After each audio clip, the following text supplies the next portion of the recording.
Ni riwruok mar Gavanas mapacho ka endi wuok tung mosuo kod bad migao mar omenda ka gikwedo omenda mochwal negi e giko omenda mar 2023 nyaka 2024. Bad migao mar omenda ochwalo maromo bilion 380 kaka pok ne counties ka Gavanas go to wacho ni duol marango pok ne counties yande olieko ni owinjore omigi counties bilion 425 e giko omenda mabiro. Walter Nyambaga nigi ler mar wachni. Amen mapek pod minje kind riwruok mar Gavanas kod piny owacho mamalo kanyakla kod bad migao nogo mar omenda.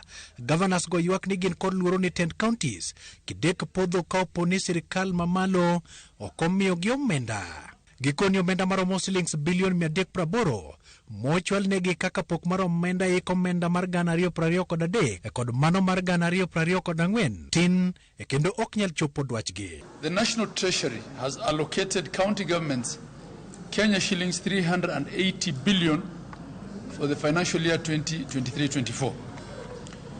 We hold a strong view that this is not equitable.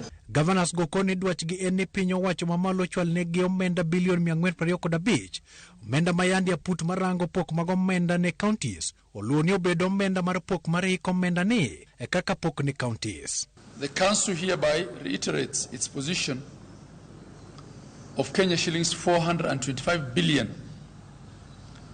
as the county equitable share of revenue for the financial year 2023-24. Gavanas okonine nitiere geno medruok mar omenda maromo bilion 374 hik omenda mar 2023 kanyakla kod hik omenda mar 2024 kama giluwo ni piny owacho mamalo to oseng'wano omenda maromo bilion 364 kendo giweyo ne counties bilion 10 kende. Gavanas gong'ur ni piny owacho mamalo okawo atamalo 97.3 ka counties odong' mana gatamalo 2.6 kaka medruok mag pok mag omenda makamano. Moko kuom gigo ma Gavanas ywago gin gope momako gi afwanda ka jok mane ochwalo negi mwandu piro gi kendo kelo ng'ikruok ne dongruok mag counties. What this is doing to counties is basically crippling operations, and as Gavanas we want to register our discontent with the National Treasury because the disbursements are not aligned with the constitutional requirements. Gavanas go koni kalore kod duol marango pok mag mwandu ne loch gwenge. Omenda ma owinjore ochop ne counties ge mabiro miyo dongruok odhi nyime